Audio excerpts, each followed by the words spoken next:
먼저 대통령의 직무 및 국정원장들과의 관계에 대해서 보겠습니다.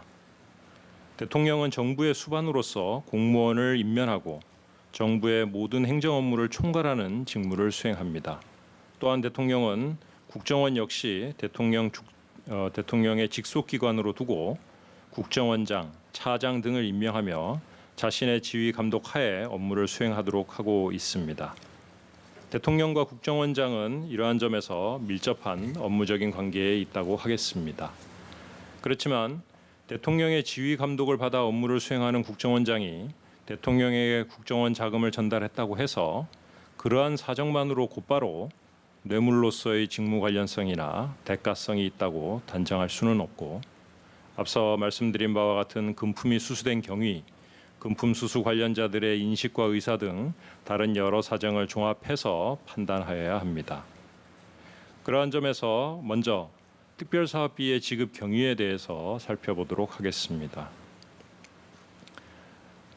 이 법정에서 조사된 증거들을 종합을 해보면 국정원장들은 자신들이 먼저 특별사업비의 지급을 검토한 것으로 보이지는 않고 어떤 특별한 동기나 계기 없이 단순히 국정원 자금을 지원해달라는 피고인의 지시 내지 요구에 따라서 수동적으로 특별사업비를 지급하게 된 것으로 보입니다. 통상 공무원들 간에 상하급 공무원 간의 금품 수수가 뇌물로 인정되는 경우는 공무원 상호 간의 특정한 청탁을 매개로 해서 금품이 교부 수수되거나 적어도 어떤 계기가 있어서 하급자가 상급자에게 금품을 제공하고 상급자가 이를 알면서 수령하는 경우가 일반적인데, 이 사건에서 국정원장들이 피고인에게 특별사업비를 지급하게 된 경위는 이러한 상하급 공무원 간의 통성적인 뇌물의 경우와는 다른 점이 있습니다. 한편으로 피고인의 자금 지원 지시에 따라서 특별사업비를 지급한 행위는 앞서 말씀드린 바와 같이 횡령행위에 의한 국고 손실에 해당하고, 따라서 피고인은 처음부터 국정원장들과 공모하여 특별사업비를 횡령한 것으로 보아야 하는데, 그러한 점에서 피고인이 특별사업비를 전달받은 것은 이러한 국고 손실의 횡령행위를 한 공범들 사이에서 그 횡령금을 귀속받은 그런 결과에 불과하다고 볼 여지가 큽니다. 또 한편으로 국정원에서 예산 업무를 장기간 담당한 기조실장 이현수를 포함한 국정원 근무자들이나 국정원장들의 진술에 의하더라도 과거부터 국정원에서 청와대 등 외부기관에 국정원 자금을 지원하는 관행 내지 사례들이 있었던 것으로 보이고, 이러한 사정이 국정원장들의 특별사업비 전달에도 영향을 미친 것으로 보입니다.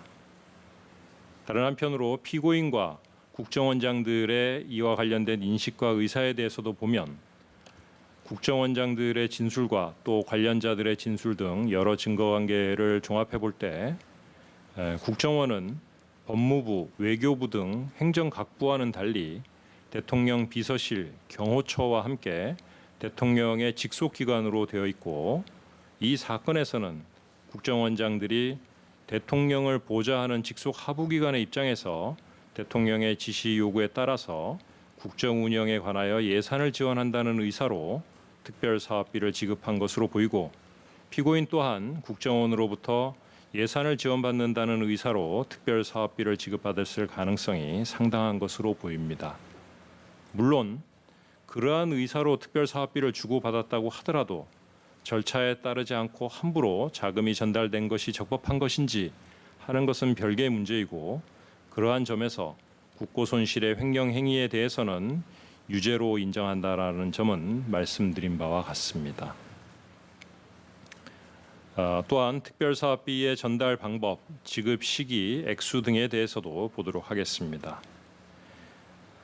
우선 특별사업비의 전달에 관여한 국정원과 청와대의 실무자들은 청와대 밖에서 만나서 자금을 주고받는 등 외부에 노출되지 않도록 다소 은밀한 방법으로 특별사업비를 전달한 것으로 보이기는 합니다.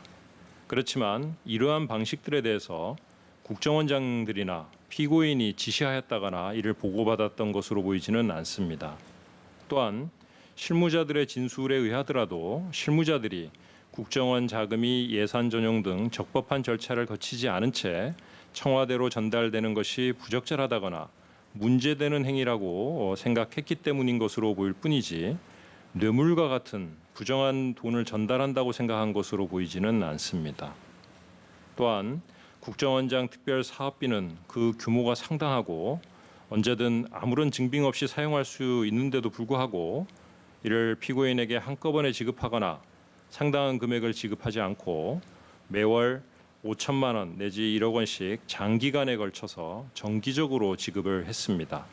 이러한 방식은 국정원 내 외부에 알려질 위험이 높다는 점에서 은밀하게 수수되는 통상의 뇌물 교부의 방식과 비교해 보면 매우 이례적인 것이라고 하겠습니다.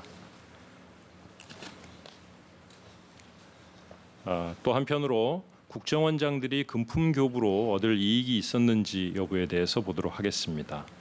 먼저 공소장에 기재된 바와 같이 그 대가로서 국정원장 임명에 대한 보답으로서 전달된 것인지 하는 점에 대해서 보면 증거에 의하더라도 국정원장들이 자신의 임명에 대한 대가로 피고인에게 사례 내지 보답을 할 만한 동기나 이유가 있었다는 점을 인정하기는 어렵습니다.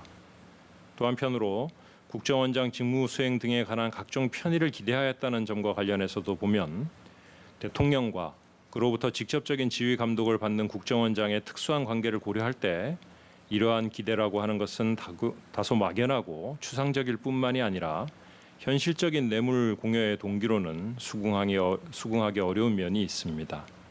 그 외에 달리 국정원장들이 특별사업비를 지급하기 시작할 때부터 자금을 공유할 만한 동기나 도움받을 만한 구체적인 현안이 있었다는 점에 대한 증거도 부족한 것으로 판단됩니다.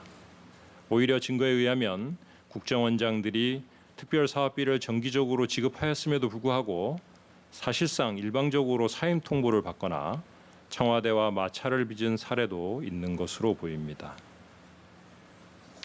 기타 판결문에 기재한 여러 사정들을 모두 종합해서 보면 검사가 제출한 증거들만으로는 국정원장들이 피고인에게 지급한 특별사업비가 대통령의 직무와 관련한 대가로서 지급된 것이라는 점에 대해서는 합리적 의심을 배제할 정도로 충분히 입증됐다고 보기는 어렵다고 판단합니다.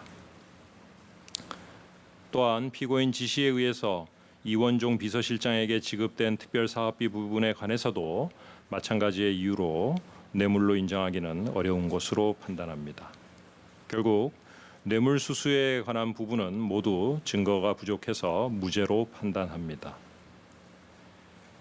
지금까지 국정원 자금 수수와 관련한 사건에 대해서 말씀을 드렸는데 다시 정리를 하면 횡령에 의한 국고 손실의 점에 대해서는 피고인이 수령한 금액 대부분인 33억 원을 유죄로 판단하고 이원종 비서실장에게 지급된 1억 5천만 원도 유죄로 판단을 하고 다만 2016년 9월에 받은 2억 원 부분에 대해서만 무죄로 판단합니다.